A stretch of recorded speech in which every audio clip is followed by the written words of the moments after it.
to Heroes Forge, a Heroes of the Storm podcast.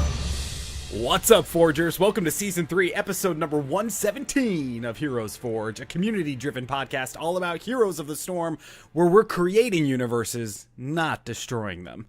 As always, this podcast is brought to you by our outstanding supporters on patreon.com/HeroesForge. This is your show host, Jeff Reynolds, and I'm here with the co-host of the show, who is more awesome than the Infinity Gauntlet. It's Kristen, Ashton.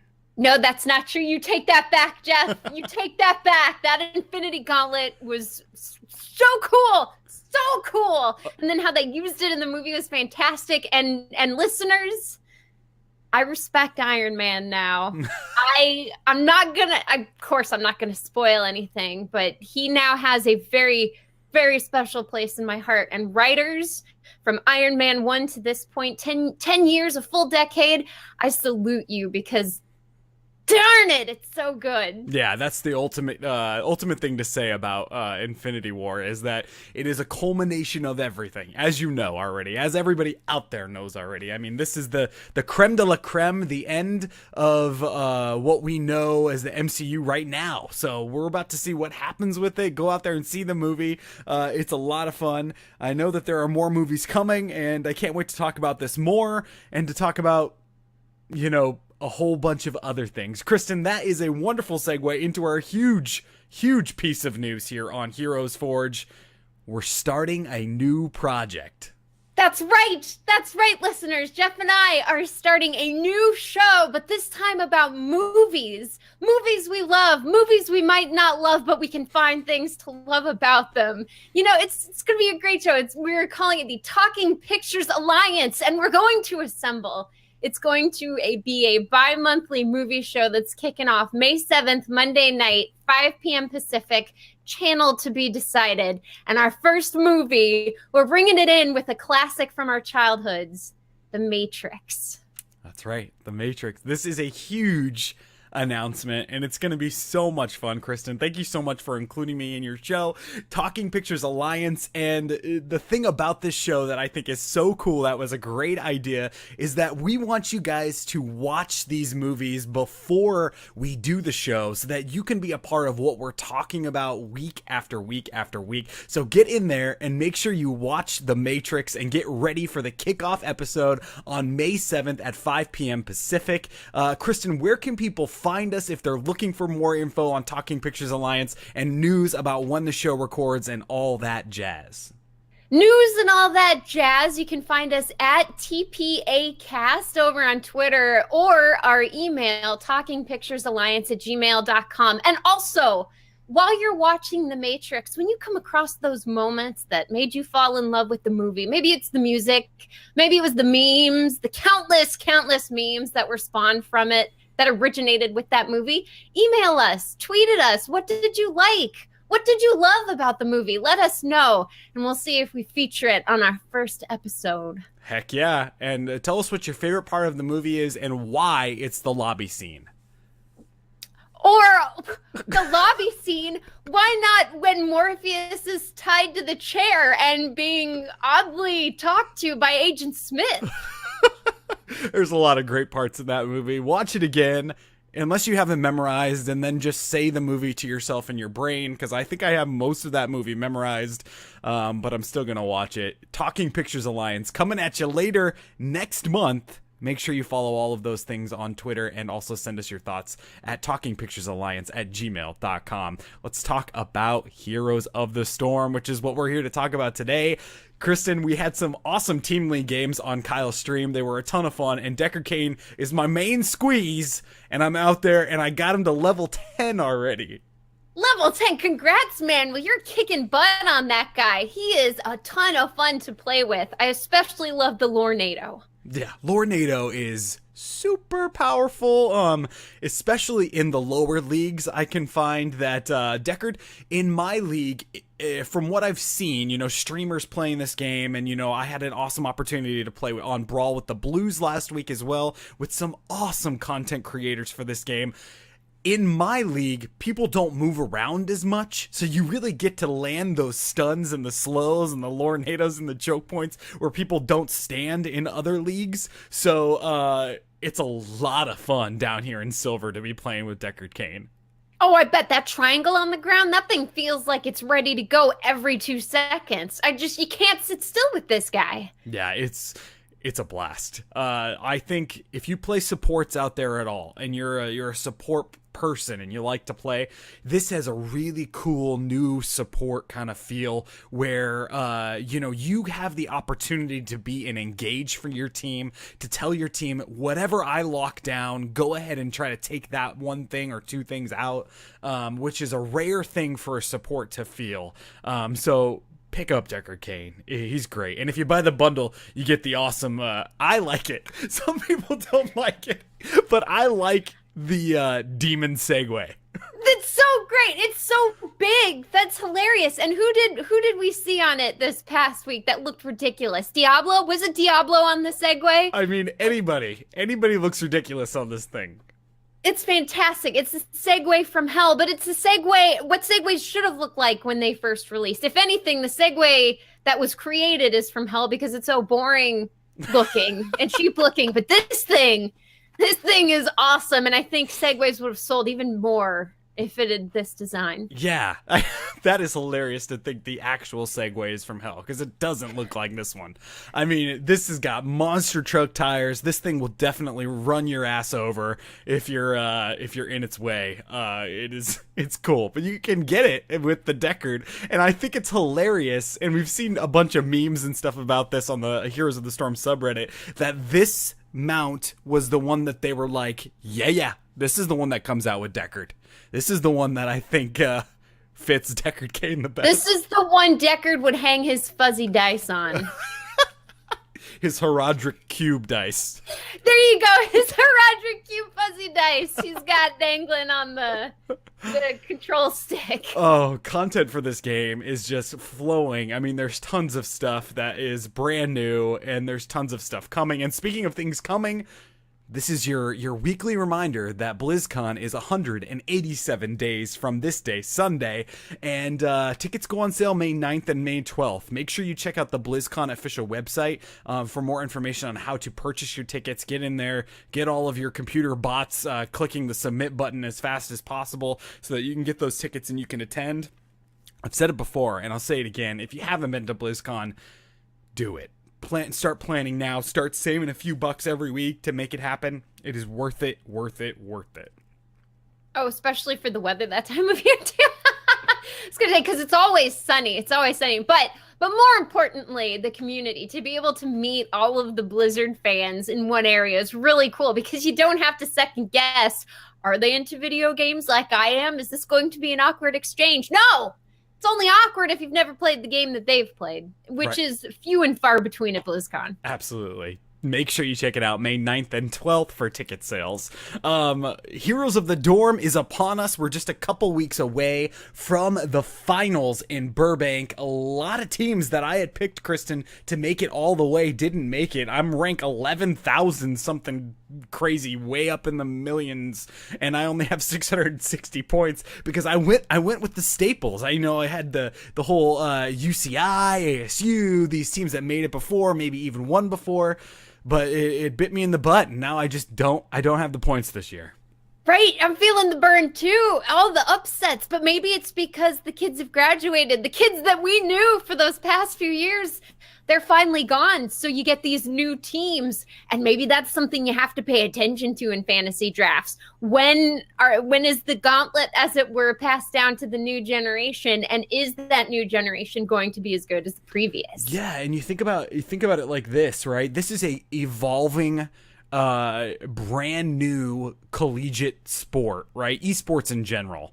So you start thinking about, if you put this in the context of football, right? So let's say that football was a brand new thing, and the first year football came out, 10 schools were like, you know what? Let's create a football team, and they made a team. Then these other schools who might have rock star talent are out there, and they're seeing all of the people that are on these teams and this game being played, and they're like, wait a second, we can do this, and then they have rock stars. So this is going to just be growing and growing and growing, and we're never really going to know for, I think I would give it a good 3 more years before we start seeing, the teams that are dominating show up, and we can fill out brackets with a little more knowledge.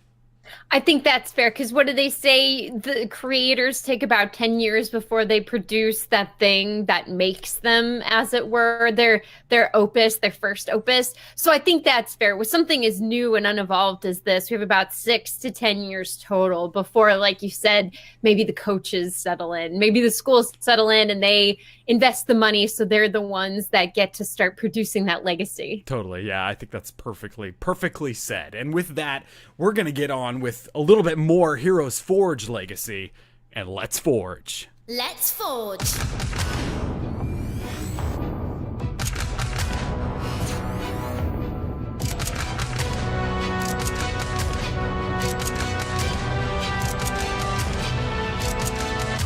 With no show last week, Kristen, and the show this week, I mean, we've been sitting on these kits for quite some time now, and I went back through and read mine this morning when I put it into the show notes, and I was like, oh yeah, I remember what we're doing. This is going to be pretty fun.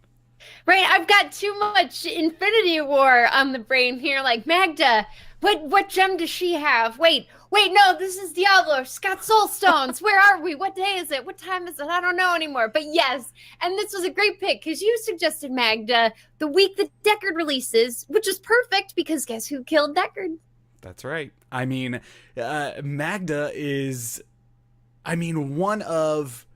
It's a really cool villain. It's a really cool boss to fight. The idea of, the leader of this group of people that are demonic and were, demonized by Maghda through the power of Belial and all of this. I mean, it's a really, really cool story. So, Kristen, why don't you fill everybody in on Maghda that may not know who she is and what she's all about in Diablo? Will do. Where Maghda comes from, no one knows. She served as a witch in Westmarch, that much is true, and it was here that she met and bonded with Adria. Seeing their coven as weak and idle, the two poisoned the leaders, usurping the roles in the following power vacuum. In time, the two split apart, a separation that left Maghda angry with rage and jealousy. This numbed with time as she continued to serve the prime evils, eventually coming under the command of Belial. After the falling star hit Tristram, Maghda was ordered to collect the 3 pieces of a splintered sword that had arrived with the impact. She was able to get her hands on all of these, as well as Leah, Deckard Cain, and the amnesic Tyrael. Heroes came to free them from Maghda's torture, but it was Leah that ultimately killed the enemies. Maghda escaped with Tyrael, while Cain died shortly after. Leah and the adventurers pursued the witch to Alcarnus, where she was slain. Yeah, and just a really, really cool model in the game, too. Just the way she looks, the way she flies with these giant moths, like, on her shoulder blades that are somehow attached that lift her up into the air, right? It's a cool design that goes along with all of this story, right? Poisoning the leaders of the Coven in order to become the leaders themselves. That's a pretty demonic and awesome story. Right? The leaders aren't evil enough for your taste. This is very Sith here, where it's a constant power struggle. You can't stop struggling for power. And so if you have the chance to usurp your leader because you are stronger and your ability to usurp them means you're stronger, you do so. Yeah, and you run into Maghda, a lot before you eventually fight her in the game, and the boss fight is really cool. If you know anything about Diablo 3 or any of the Diablo games in general, you play these boss fights over and over and over again, and her fight is really fun to play, and it's got some really cool moments to it, which can really inspire a kit for Heroes of the Storm. It's heroes like Maghda that get me excited about the future of Diablo in this game, because there are so many bosses that we've yet to see. There are so many cool ways to bring more Diablo characters into the fold, and I honestly think that Maghda would be a really cool and probable add to this game. Yeah, she's unique enough, right? I think her abilities are very different from the heroes that are in there already. So she could have this really, really cool kit that, you're of course going to pull from the boss fight, but then how do you not pull from the boss fight? How do you do some basic stuff? Yeah, absolutely. And that's exactly what I tried to do, and I think you tried to do the same thing as well. Let's get into it now. Let's talk about kits. I'll go first this week, and the first thing we always talk about is the role classification for the character if we were to bring them into the Nexus, so to speak. And I'm building Maghda as an assassin. She killed the leaders of her coven to take power. I have to agree with you there. I mean, what warrior would poison somebody, right? It's only the assassins that would use that kind of trickery. Yeah, absolutely. I mean, I guess you could have an argument for a specialist, maybe, somebody that's, specializing in doing poison stuff, I guess. I don't know, but I think assassin fits really well, especially with the fight that you encounter in Diablo 3. I mean, there's some really cool assassin-like moments in there. So I built her a trait, and this trait is called Servant of the Prime Evils. So with this trait, Maghda is the leader of the Coven and a powerful wizard in Diablo 3. And I want to bring all of that to the Nexus. So this trait will make her immune to damage every third time she takes any type of damage in the Nexus. So this immunity is very short and it doesn't last for very long, and it looks like a green bubble that surrounds her, kind of like in the fight when you're fighting her in Diablo 3. And this will force the enemy to learn the pattern if they're looking to combo and deal the most amount of damage to Maghda. So basically it's 1, 2, 3 immune for like maybe half a second. 1, 2, 3 immune. So I mean, sorry Kerrigan, GG. Yeah, right. Especially, I'm curious to see if you put a self-heal on her. So kind of like an Illidan evade, but it's not something you have to activate, right? It's there, and it's all damage types, right? You don't have to worry about magic damage or physical damage or sky damage. Sky damage, yeah. No, I get what you're saying. No, totally. And the self-heal thing is a great idea. I didn't put it in the kit, but now I'm thinking, like, what if it was a talent that you could take so that every third hit when you get an immunity bubble, maybe you heal yourself for a small amount of damage as you're fighting, or maybe you can take a burning rage, so every time your immunity bubble comes up, it deals damage to enemies around you. I think that would be a cool talent tier to kind of mess around with. Oh, I like that idea too. And then you could really work in some colors, because you talk about that shield popping up. So the talent would speak to the colors of that, and then hopefully the enemy would pick up on which way she talented. Yeah. So, I mean, this would be a cool way to kind of throw off the enemy team with certain combos. And the first one that I always came to my mind was Kerrigan's combo, pulling them in, stunning them, and then hitting them. Well, that's 3. So right after that, she would be immune. And then, usually that's when Kerrigan tries to get the follow-up and seal the deal, but she wouldn't be able to in that specific situation. So with that trait, the next thing we talk about is mounts and what mount she would ride into battle. Now, Kristen, I know you're a little bit more of, or at least I think you're a little bit more of a expert in this field. So I have a question. In Lord of the Rings, right, when Gandalf calls in, he catches that moth thing in his hand, right, and he whispers to it. I'm picturing Maghda riding like one of those moths. Is that a moth? It is. It is, and it was alive. Here, there's one of my favorite little facts. Let me look this up about this moth. It was an actual moth with a little name, and he lived for about a week. Wait, like in real life in the movie? Yeah, it's an actual moth that he held in his hand. Wow, that's incredible. I would have imagined instantly that it was computer generated, that he didn't actually have anything in his hand. Yep, no, it was an actual one. But this was the original Lord of the Rings, right? When he used a lot of actual forced perspective work and prop work to make as much happen as possible. Yeah, so basically it's that moth, right? I mean, this giant, like, 4-winged, like, crazy-looking moth thing, because she's all about bugs. She's all about, like, infestation and those kind of weird, ugly, gross things. So in Heroes of the Storm, she would be riding this big, dusty moth. I like it. And would it have, so dust would come off of its wings? Oh, for sure. I mean, when have you seen a moth that's not dusty? That's a good point. That's a good point. And this brings up a great question. What's the biggest moth you've ever come across? Oh, I don't know. I mean, pretty big. And moths are gross, man. I think moths are gross. Like when you smash a moth and there's like dust on the wall from where you smashed it, that's gross. But they're so cute. Cute. But right, every bug, right? No, we were at a gas station in Georgia. We were going on a family trip, and this moth was the size of my face. It was right at a gas station. It was great. And so we picked it up and we played with it a little bit. But ever since then, I've thought they were really cool because it was so fuzzy. And it wasn't creepy like other insects that don't have the fur. Interesting. That probably would have weirded me out. Even though I'm not weirded out by bugs at all, that would have weirded me out. A huge moth. Right, and they've got, because they do have hooks on their little legs. So it's not like it's this gentle giant. It's kind of creepy. Yeah.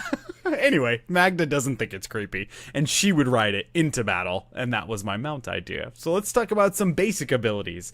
The first one on my kit is called Plague. So Maghda's going to stretch out her arm, and she's going to stretch it out forward, and it's going to send an insect plague cloud towards the enemy that she targeted. Now this is a slow-moving cloud, and it'll follow the targeted player at the same speed as like a KT Pyroblast. When it connects with the enemy hero, it'll deal a large amount of damage, but it also blinds them as well.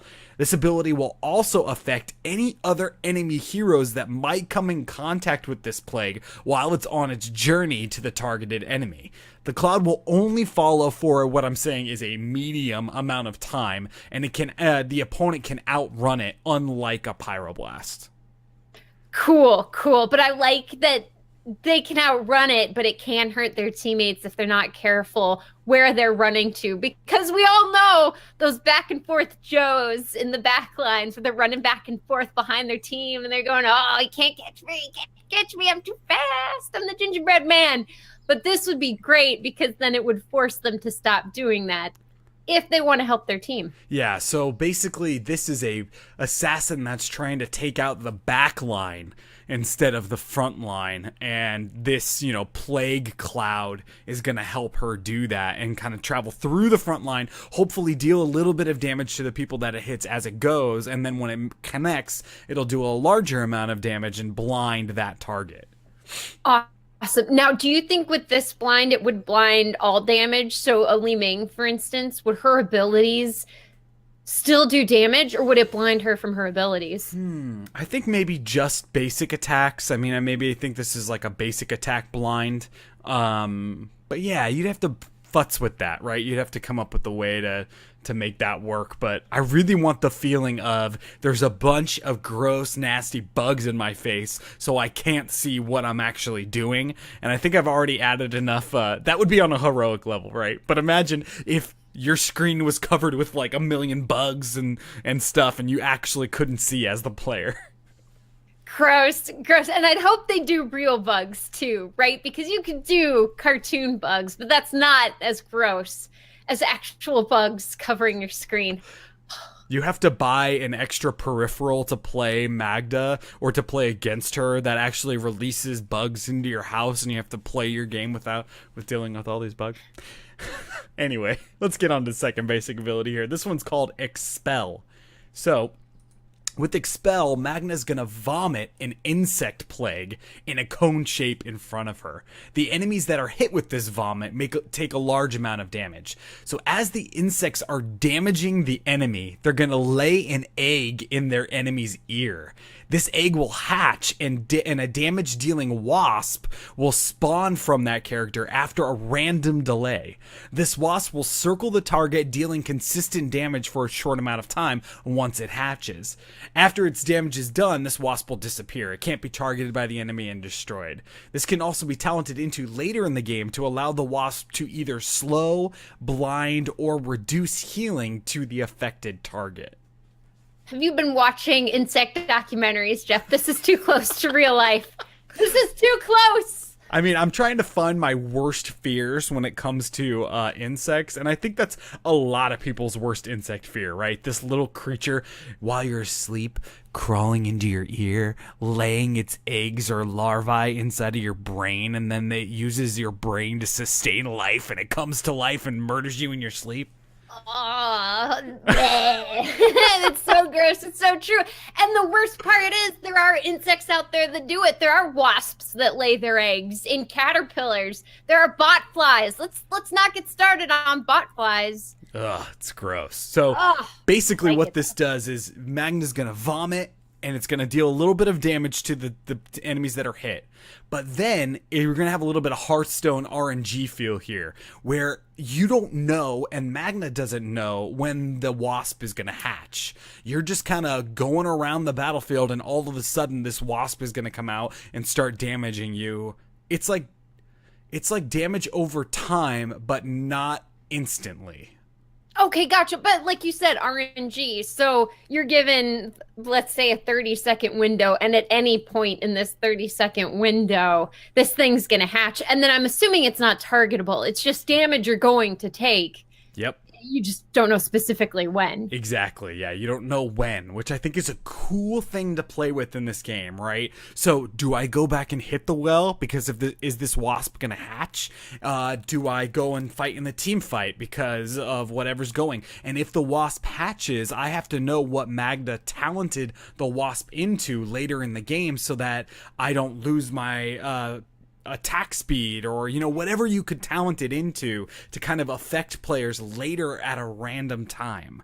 Totally. And I love the fact that they get infected, period. If they get hit by this ability, they're infected. There's no ifs, ands, or buts about it. Yeah. So, I mean, you really have to balance the damage with this. Like, it would have to be small amount of damage at the beginning, and then it would balance really well. It might feel kind of cool. It might feel cool to the friendly team to be like, oh, 3 of them are infected, let's team fight, because it might pop while we're team fighting. Exactly. It's kind of like a Nazebo spider build, except you don't have to aim the pot correctly. Exactly. Yeah, that's cool. That's a cool comparison there. So the third basic ability, which is usually where the heroes team puts a movement, escape, some sort of thing. I'm calling this one Flutter. So when this ability is activated, Maghda will command a large moth to place themselves on the battlefield. This moth is placed exactly like a Deckard Cain potion and can be picked up by any friendly hero, or Maghda herself. When the friendly hero picks it up, the same way that you would pick up a turret on Volskaya so quickly, they can target another location on the map with sight, and the moth will fly them to that location. So just like Maghda flies now with the 2 moths lifting her up, this ability gives a global to anybody that activates it. Oh, and on a basic ability too. Woo. So, okay, so could it be targeted by enemies if they find it and killed? Yeah. Okay. I think so. I think you gotta... Yeah, I think you got to balance it a little bit like that. Also, like you said, I mean, we see heroics now that allow people to, medevac dropship everybody across the battlefield. This is just one hero. There can only be one moth active at a time, and it is destructible by the enemy team. But I mean, if you're fast enough, you can get in there and you can, mount up on the moth and fly it to a place you want to go. Maybe you're not using it in sticky situations. Maybe you are using it on Dragonshire to capture the top camp, and you want to send Mirrodin instead of Lucio up there, or whatever it is. You can use this to kind of aid your team. Totally. And how far away can you set this? I mean, do you see it having a talent late game where it's like a half map set down? So say your Illidan is top farming, you could head to middle lane, send a moth top, and then go join your team bottom, so that when Illidan's done top, he could... Yeah, I love that. And I think that is a great idea, and not, in my opinion, super overpowered, right? Because it's going to take time for Maghda to cast this ability. It's going to take time for the moth to come down. It's going to take a second for Illidan to activate it, and then for Illidan to choose where he's going to go. In all of that time, the enemy team has got a way to counter you. I mean, they can just kill you while this is all happening. So it's not an instant teleport, escape, whatever, you know, like a Dahaka burrow is faster than what this would be. So who knows? I like it. And I like to how it could be flavored with different skin ideas. I don't know what the skins are, but I always love what Blizzard adds to skins when there's an additional little thing. Like Pajamather, right? Instead of the larva, there's little choo-choo trains. So that gets me excited for how it would look. I love it. I love Pajamather. One of the best skins in the game, obviously.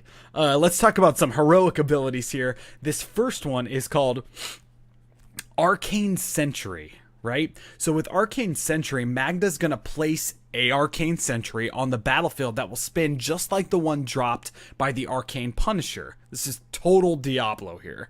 It's going to deal much more damage to the enemy if they stand in its thicker beam than the Arcane Punisher, though. All enemy heroes that are hit with this are going to empower Maghda's spell power for a short amount of time. So not only do you take more damage than the Arcane Punisher, but also every time you take damage, Maghda is getting stronger. Nice. So I'm assuming then that it's spinning fast enough that her stacks aren't going to dissolve. Or maybe the stacks don't dissolve at all while this is active. It's just a simple, it all goes away when the ability ends. Yeah, I think that maybe after the ability ends, her stacks can stay on for a little bit. Maybe not like a super long time, but maybe, a little while the team fight is still going on. You drop this, maybe, imagine an ETC. You want to take the enemy team through the car wash? You get an ETC mosh pit going, and then you get a Phoenix donut and this Arcane Sentry, and they're just basically going to be hit with these spinning beams over and over again. Ouch. Ouch, Maghda. I thought we were friends. And then, just when you've empowered her spell damage enough, she's going to vomit all over you and have bugs lay their eggs in your ears. I mean, and they'll be empowered too. So not only will they be wasps sprouting from your brain, but they'll be buffers. So they'll have little armor pieces. Will they be more muscular? I mean, so when you see wasps, this is important. This is an important question. I agree. When you see a thing as becoming stronger, do you see it becoming stronger because it puts on more armor or because it puts on more muscle? Which is the preferred? I'm going to go with the armor because it's faster than muscle. That's a total lazy person answer, isn't it? Just put on some You're more not armor. wrong, though, right? Muscle takes a long time. You're not wrong. Like, I could actually get stronger, or I could just spend more money. Well, I mean, I guess it's kind of like the magic user versus the barbarian kind of thing. Yeah. Kyle and I get into this discussion all the time because I'm like, just muscle it up. And you use sheer willpower to beat the day, where Kyle's just like, I don't want to get hurt. Why wouldn't I just craft impenetrable shields, cover myself in it, and win? Listen, smarter, not harder over here. I'm just going to snap my fingers and, I'm going to get this armor and the whole thing's going to just, there you go. do the deed. Well, I guess that's telling. It's the Iron Man Captain America argument all over again. That's a great point. That's exactly what it is, right? Tony versus Cap. Just spend the money, I'm telling you. Second heroic on my kit is called Join the Coven. Okay, this is really hard to explain, but let me know what you think about this. Maghda is going to transform all of the friendly heroes that are in the area into members of the Coven. So these like hooded cultists, right? While they're in the cult, they are unable to attack or move. This is friendly characters. But during this time, they're going to channel a wave of demonic energy into Maghda that will charge her demonic powers. Maghda is unable to move or attack during this channel, and the more friendly heroes that are channeling this, the faster she powers up. If the power-up is completed before all friendly Coven members are defeated, she'll turn into a massive insect demon that will be as strong as a boss with all of her same basic abilities. This spell also requires the power from the enemy team, and she will have to be in range of at least 2 enemy heroes to begin this ritual.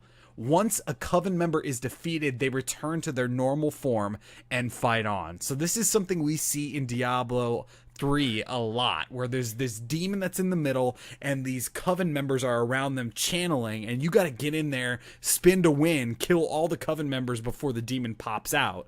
So with this, you're transforming your friendly teammates into those Coven members, and you have to defeat them before Maghda pops this massive boss that's gonna do some crazy stuff and push down the lane. Dude, that's so sick. That's amazing, because how how desperate do you feel in Diablo 3 when you see those guys beating their sticks on the ground? You're just like, no, stop, don't. And then that weird thing pops out with the arm and Rags. Yes, so I agree with this. So how fast, if you have all 5 of your teammates, or all 4 of the remaining teammates part of the Coven, how fast could you transform? I think it takes a good amount of time, only because I want this to be really painful if you don't do it.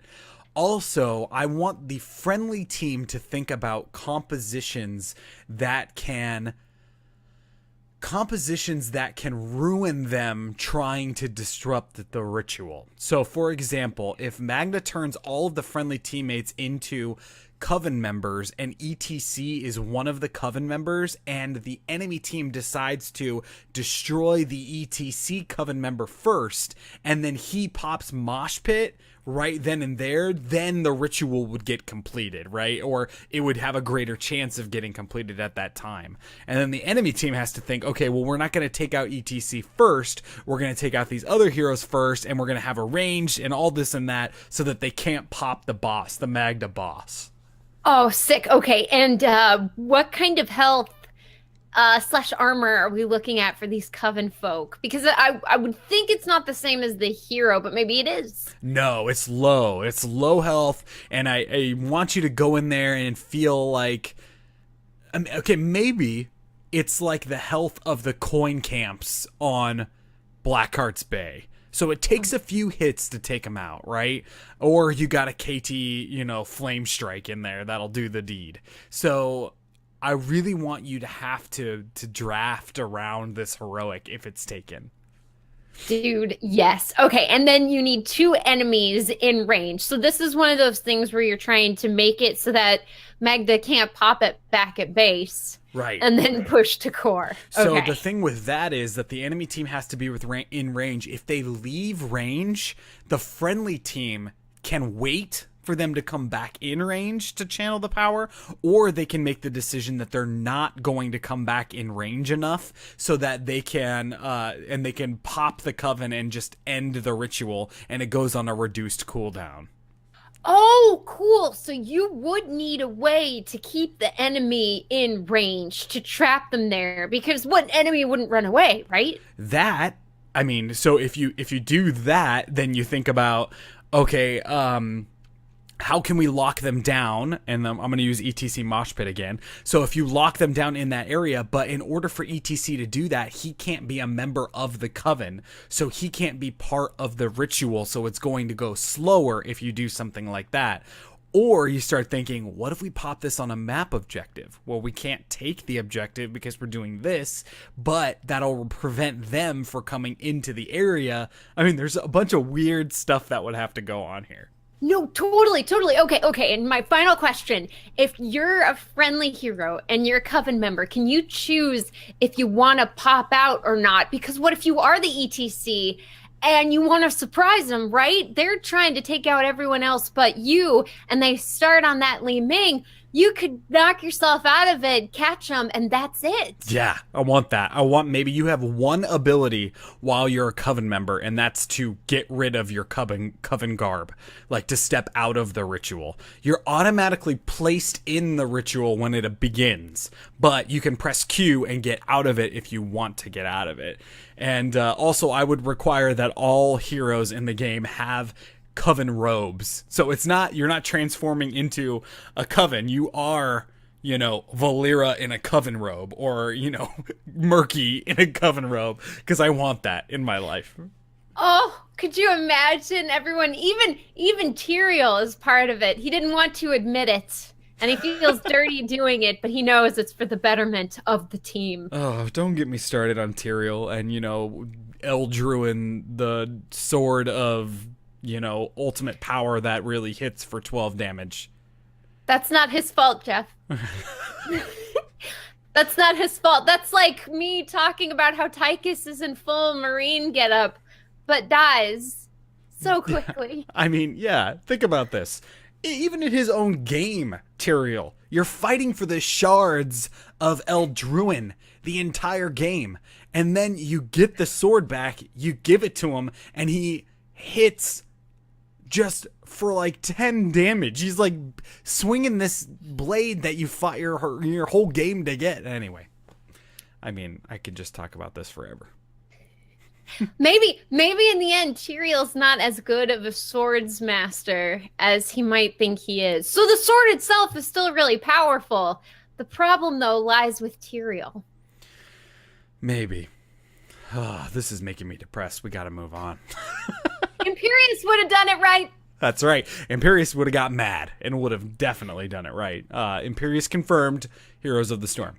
Let's move on to Kristen's kit, but before we do that, we have some people that we need to thank, as always. First and foremost, we need to thank our awesome supporters on patreon.com/HeroesForge. You guys are the ones that help keep this show going week after week. Thank you so much for supporting us. If you too would like to become a member of the Patreon crew, head on over to patreon.com/HeroesForge. Drop us $1 or $2 to help keep this show going week after week so we can keep bringing you the content that you're listening to right now. Also, we want to thank everyone that's given us a rating on any of your favorite podcasting apps of 5 stars. That helps the show grow a lot when people search. There are a lot of really great Heroes of the Storm podcasts out there, which are awesome. So we like to show up amongst the awesome ones, and we do that when you drop us a 5-star review on iTunes. So thank you for doing that, and head on over there and do it again if you haven't done it already, if that even makes sense, which it really doesn't.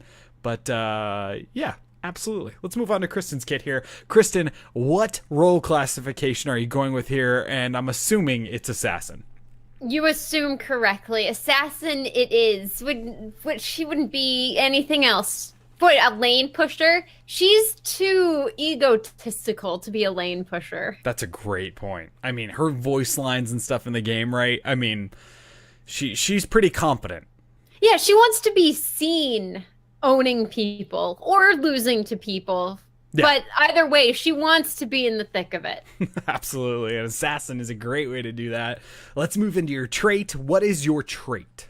I'm going with something I'm calling hover, which I really like yours where it just denies damage, but it's something along those lines. So it's called hover. And because Maghda hovers over the ground, she's immune to all ground effects, including those heroics that are on the ground, like earthquake or putrid bile. Oh, great idea. I mean, okay, let's talk about first how annoying Maiev can be with Vault of the Wardens, right? Because that dodges everything.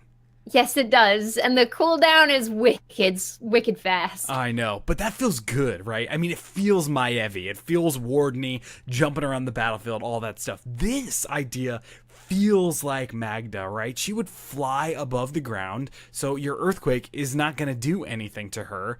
And if you draft Earthquake, you deserve to lose the game. That's a great point, right? Because it's not that she dodges all damage. It's just, as a character, she floats off the ground. So how could we even justify her getting hurt by things that are relegated to just the ground? And we have enough heroes where you could pick a team that doesn't have ground effects. Yeah, absolutely. Oh, there's tons of heroes. I mean, ranged heroes, all that kind of stuff would be really, really great. So does this affect any sort of basic attacks from the enemy team in any way, or are all melee attacks still able? Because I picture her kind of floating just barely above the ground in a way. Yeah, she's certainly not towering. We don't see her shadow and fly the shadow around. I think basic attacks hit. I think long distance attacks hit. Unless, of course, it's something like Stukhov's silence, right? Only if you're standing in the pool do you get silence. But what if your feet aren't touching the goo? Ooh, that would be a cool thing to have to balance and figure out what abilities would affect her and which ones wouldn't. That would be really, really interesting to know, because, you know, maybe Stukov's arms got tentacles that come up and are still doing whatever it is, but maybe they don't. I mean, that would be a fun thing to balance. Exactly, too. And think of Tyrael when he pops the area denial. Is that something where the power shoots up off the ground, or is it just the ground? And if it's just the ground, Maghda wouldn't care, and suddenly you have a counter for that. Is there any power? Because it's Tyrael here we're talking about. There's a little bit. There's some good stuff. Tyrael's good at busting people up and pushing them around. Also, his jukes can be real good, but you do need a dive team to back him up. Totally, yeah. I was just getting on the Tyrael hate train today for some reason. I love Tyrael in Heroes of the Storm. I think he's great. Just that. Like Illidan, you need a good team, right? You need everyone in it together as a dive. Butcher, too. I don't know why Butcher doesn't have a 100% win rate, but I do know that when all of the stars align, he does. That's right. I agree. How about Mounts? What do you think?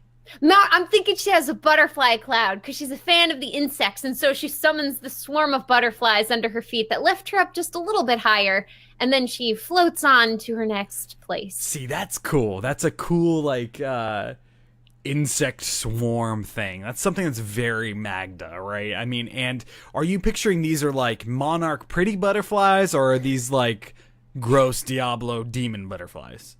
I guess it would depend on the skin.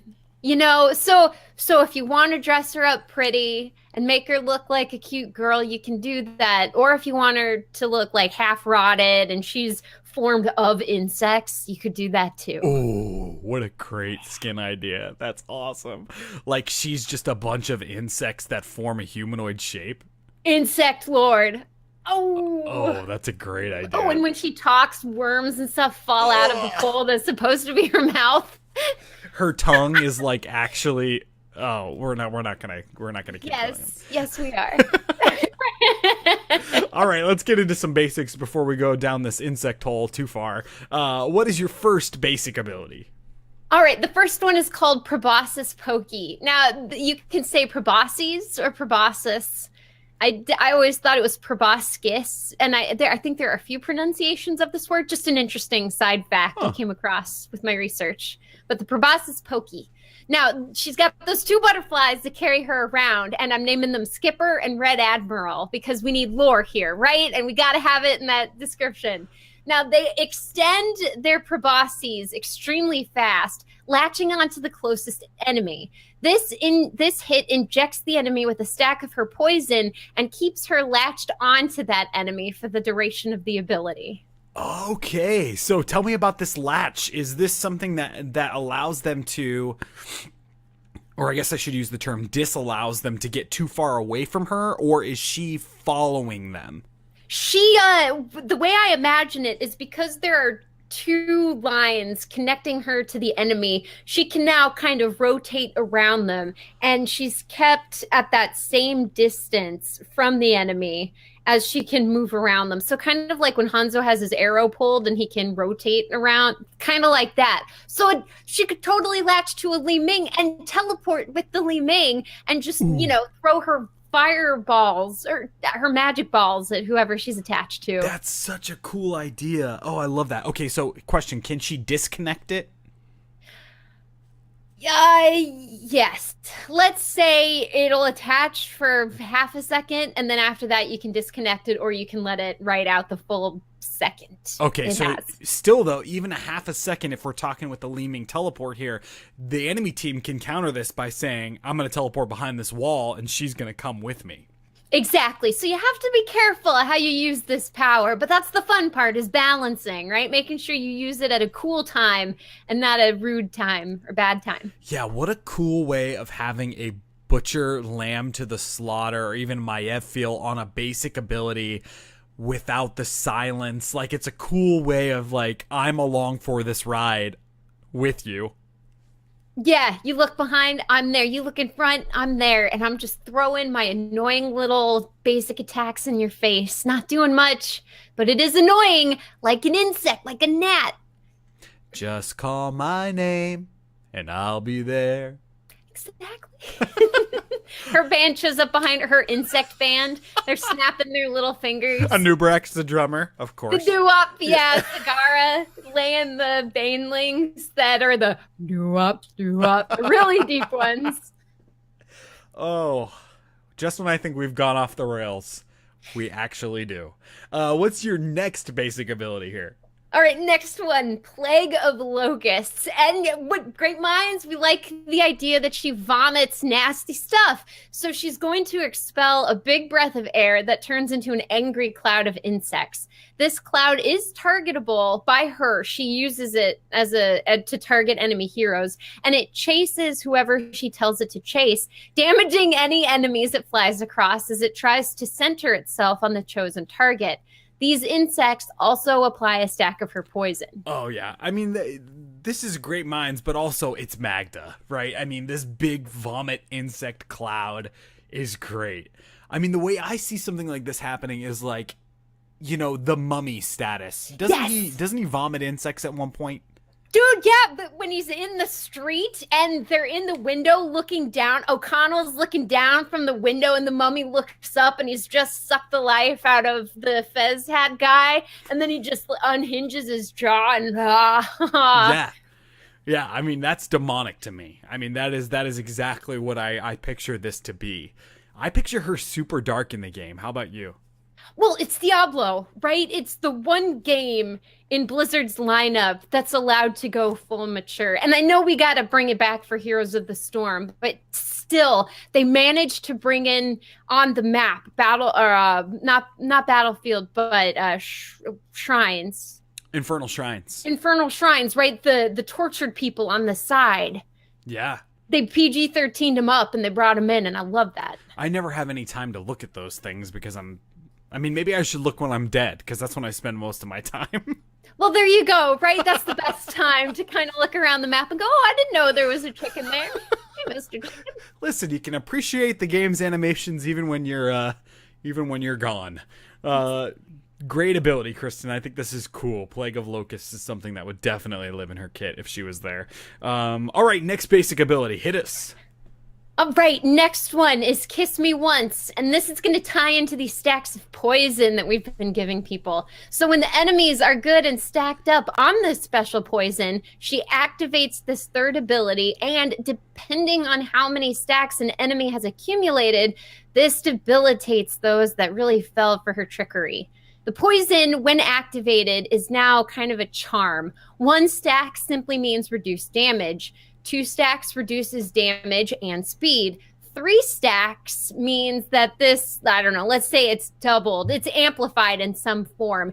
And that hero needs 1 less stack next time this is activated to suffer the debilitating effects at max. Oh, this is cool. So you can kind of stack this, I'm thinking 2 times, right? So the first time an enemy needs 3 stacks. Next time if you do it before it wears off, 2 stacks. And then the final 1 stack. So you can keep somebody locked down if you're really, really good. Oh, absolutely. Okay, this is really cool thing that I don't think we see in the game right now. Okay, so there's a game out right now that's called Warhammer Vermintide 2, which is basically like a Left 4 Dead game where you're fighting against these hordes of rat people, in so many words. So you're traveling through the game and you're picking up these relics, and these relics give you increased experience and items if you complete the level, right? But every time that you pick up a relic, it affects the team in a certain way, and as long as you hold it, your team is affected negatively by this relic. So it makes the level more challenging if you want to complete it with the relics, right? The reason I'm telling you this is because one of them that you it reduces the amount of health that you have. So it like stacks, it's like it takes your health bar, which is a traditional red health bar, and it adds a black portion of it where you can't heal or be healed in that area. So basically you have reduced health. If you drop the book, that part becomes red again. You can heal it up and do whatever. This is what I'm thinking when it comes to this, right? So you're getting hit by these stacks of poison, and then at one point you go, oh wait, I've taken enough of this poison stuff and been, as you say in your description, enamored with Maghda so much that next time it's going to take less of this to happen to me. And then even if I get hit again, it's less and less and less as the battle goes on. Yeah, exactly. So it's easier for her to take advantage of you. Now, of course, I see this as something that if you spend enough time away from the stacks, it'll wear off and Maghda will have to start the whole process again. But while this is going on, I really think during a team fight, this could be really, really terrible. Oh yeah, and the feel of this is so cool. I mean, so when you're talking about poison stacks, is it only her other basic abilities that land poison stacks, or do her auto attacks do any sort of poisoning? I like the idea of tying it to the abilities because then I feel there's more of a challenge there. You have to make smarter decisions and you have to be on top of the timing as well so that this E isn't something that you just get because you're there. You get it because you've learned how everything works in conjunction with one another. Oh, heck yeah. This is great. I mean, and the fact that the Maghda player has to, not only the Maghda player, but also the enemy team, have to know what the stacks mean. Right? So if they're affected with 1, they know that X happens. If they're affected with 2, then Y happens. And 3, Z happens. Exactly. And then they can tell their team that they need to take some time off instead of being thrust to the front as the lamb for the slaughter. I love it. Such a cool basic ability. Okay, let's get into some heroics. What's your first one? All right, the first one, we got to go with Butterfree. Butterfree. Maghda wraps herself in a cocoon that she then bursts out from, revealing her final form. We both want this, Jeff. Yep. Giant evil butterfly, because nobody suspects the butterfly. In this form, her wings coat enemies with a dust that puts them to sleep. When they take damage, they are woken up, but if they are hit with the dust again, they go right back to sleep. Oh, man. You've been playing with a lot of stay a while and listens, haven't you, with all this sleeping going on? Oh, my goodness. Jeez Louise, it's so hard to miss with that thing. Oh, it's basically a whole lane. Yeah, right, and then some, and then 2 lanes on either side of the lane, and then at least a lane in front. Yeah, I can't get it to work, even with a full team. Like, somebody accidentally hits somebody else. I even did that on Brawl with the Blues. Like, sorry guys, that was me. I woke everybody up with a skeletal swing. It was worth it, though. To pad my hero damage. That's right. I needed to get my personal rank adjustment up and get some more hero damage. This is awesome. So what does this look like, Kristen? How does she, like, emerge from this cocoon? Well, you'd have to do the legs first, right? A crack appears and then the legs kind of punch out, and then they fight with the sides to rip it open and rip it off. And of course, depending on what skin you have, she can look like a beautiful queen monarch butterfly, or she can be half dead, rotted, Dark Souls boss. Oh, such a cool idea. How are you going to beat that with your second heroic? What's your second one? Well, with Impenetrable, the one from the boss fight. As in the boss fight, she's going to pop a shield that makes her immune to all damage. You can't kill her. You shouldn't target her, so please, teammates, just leave her alone. But while she's in this, from the ground, 4 little evil demons are going to be summoned with their stupid little orc swords, and they're going to attack the closest enemy hero they spawn nearby. Her shield remains until either the demons are all slain or their timer runs out. Yeah, this is something I should have put in my kit. I mean, this is such a big part of the boss fight, is her summoning these demons to fight for her.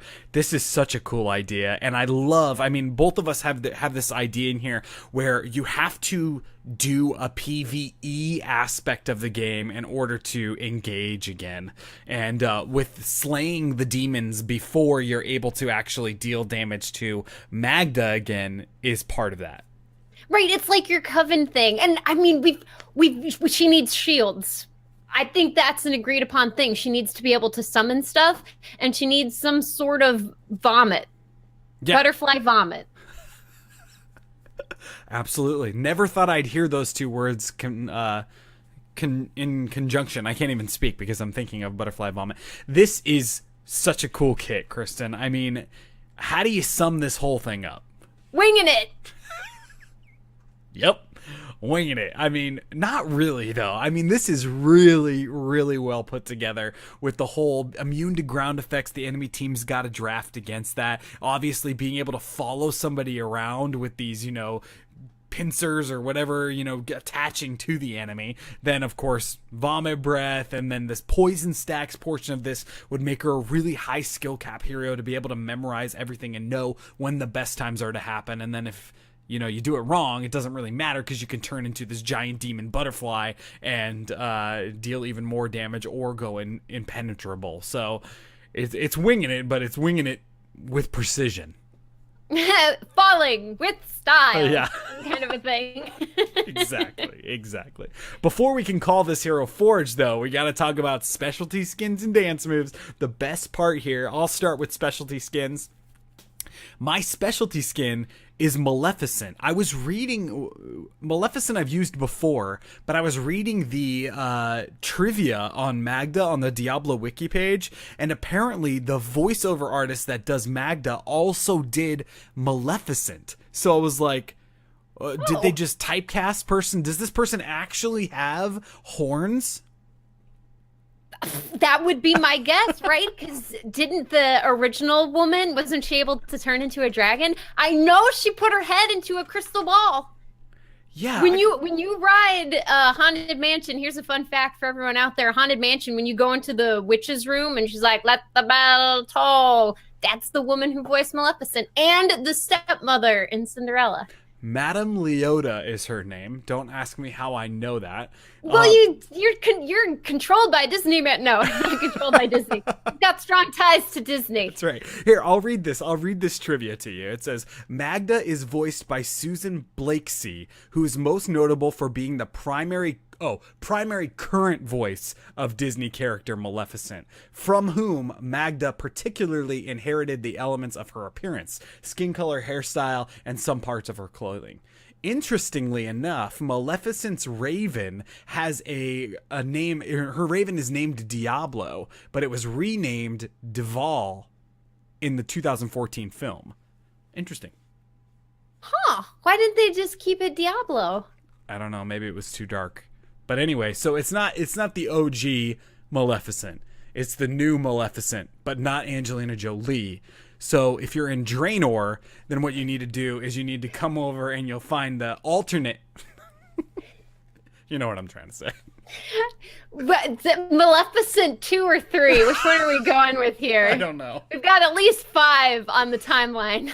Yes, there's Maleficents out there. So I was going with the Maleficent skin, or what I'm calling sick Maghda. So this is like a patient at a hospital. Oh. So she has, like, you know, the patient gown on, and she's maybe got the flu or something, and she's just vomiting all over you. She's got 2 IVs on either side of her. Exactly. Yeah, I was gonna go with doctor, but I was like, that really doesn't work because she's the sick one. Flying nun, but I get it. I like it. She is the sick. I mean, she's the one vomiting up bugs after all. That's not something you'd want a doctor doing. No, definitely not. What about skins for you?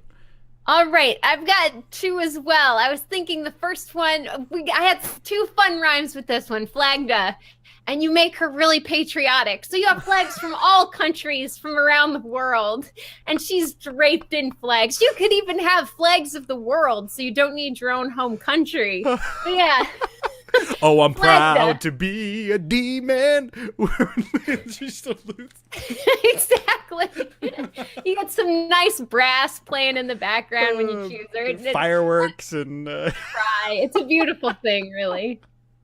And then we have Maghda, because a voice I think we share in common that we really like is the Suck Up Valley Girl. So, like, what if she was Maghda?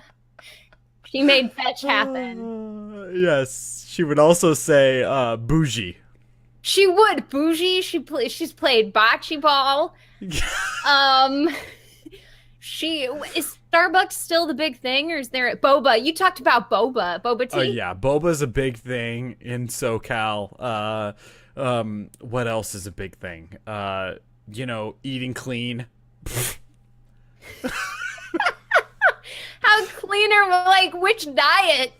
I don't even know. Which clean diet? Are we going GMO free? Are we going organic, but not USDA organic? Because that's only like 80%. You need like the full 100% organic. Oh, that's hilarious. Yes, Maghda. I love it. That is. What does she look like, though?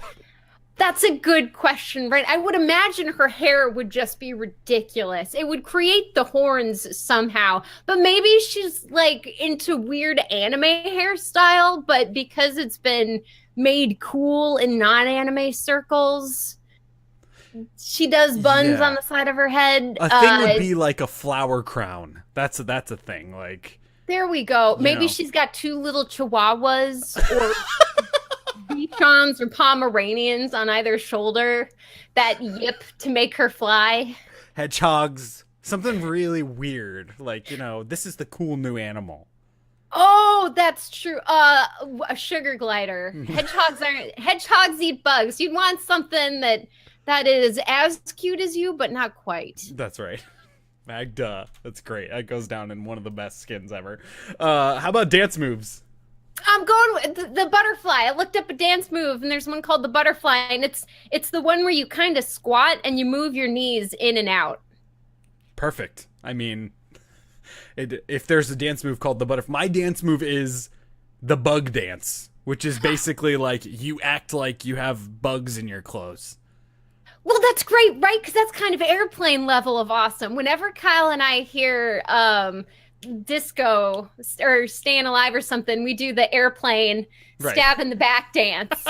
And it works great. Some people get it, but most people don't. And you look like you know what you're doing. That's right. I would get it, Kristen. I would get it. Especially now that you explained it, I would really get it. That is... Yeah, so you just act like there are bugs in your clothes? Yeah, so basically, you're patting down your clothes and maybe you've got like, ants in your pants. Why is that a thing? Has anybody ever had ants in their pants? I've never had them in my pants, but one morning I went out to get my bathing suit, which I left drying outside, and ants had eaten through it. It was just covered in ants. Dang. Where was this? Like Florida. Ancient Egypt? Oh, no, same thing. Florida, same thing. Ants are weird in Florida. Was this in the Kingdom of the Crystal Skull, or where are we talking about ants here? I'm not sure. I think after all this BS, we can say that this hero was forged.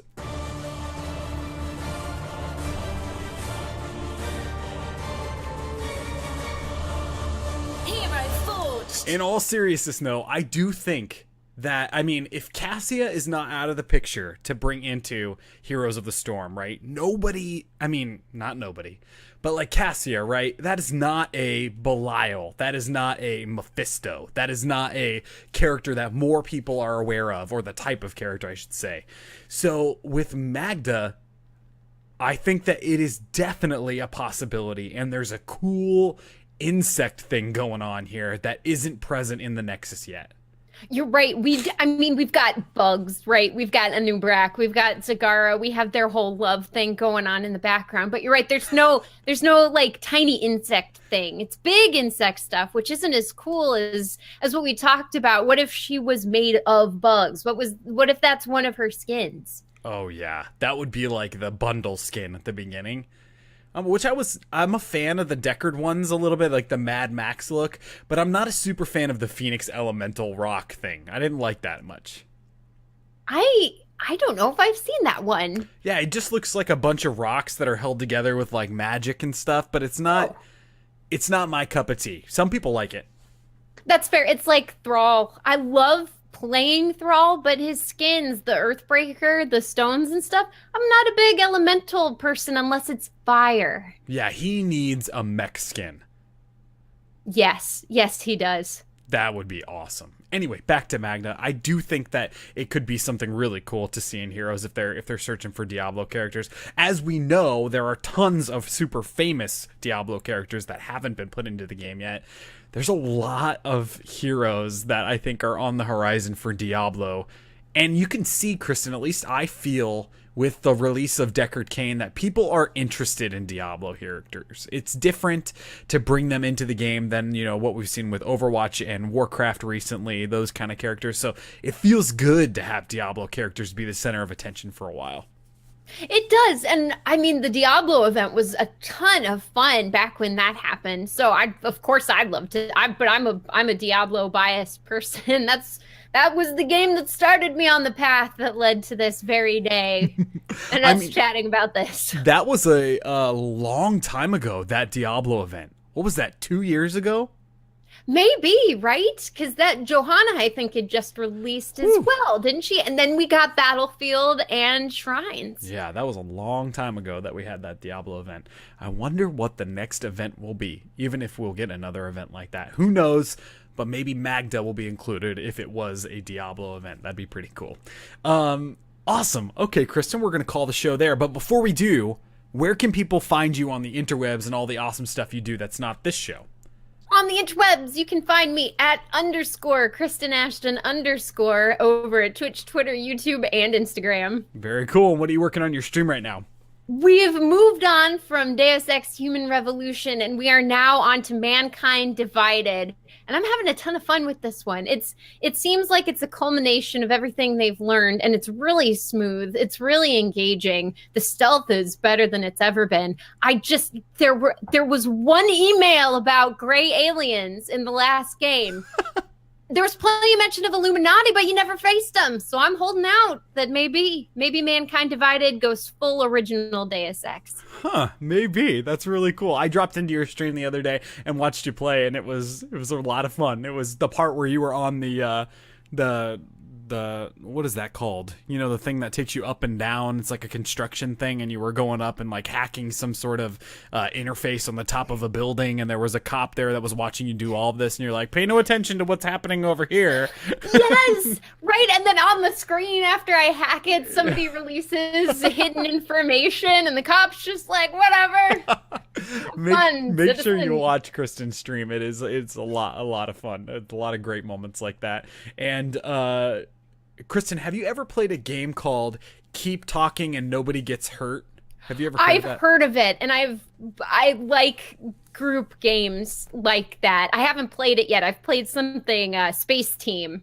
Yeah. But yeah, I love games like that. It's cool. I wanted to tell you about that because I thought it was a cool game that you might like someday.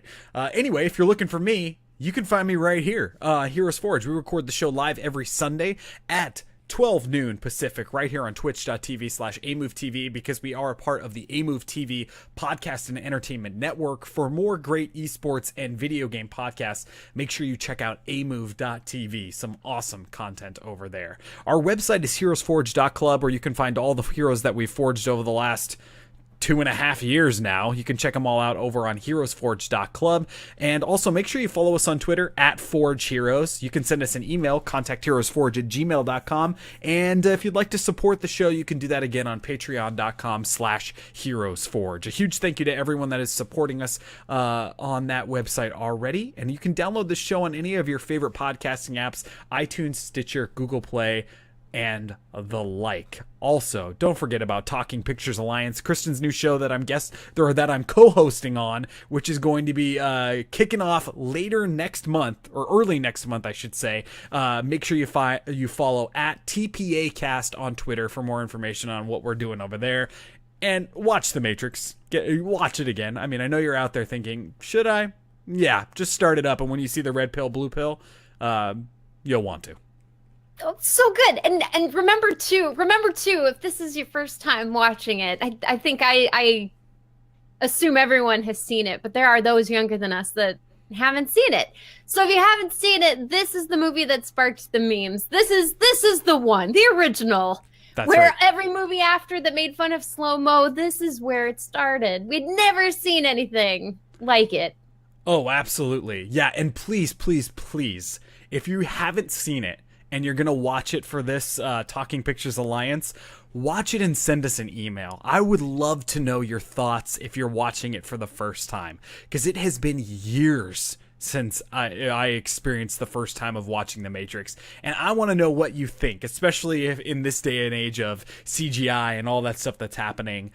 what it was like to watch it for the first time. And you can email us at talkingpicturesalliance@gmail.com for more stuff on that. All right, Kristen, any final thoughts on Maghda or the hero scene or anything that's happening right now in Heroes of the Storm? I think if we're getting a bug lord, Maghda's one of the best, if not the only choice to usher in an age of vermin. Maybe there's a bug event. Like all Could bugs. you imagine? Oh, Zakar gets a new skin, Anubarak gets a new skin, everybody gets a bug skin. That's right. Heroes just goes Oprah and everybody gets a bug skin.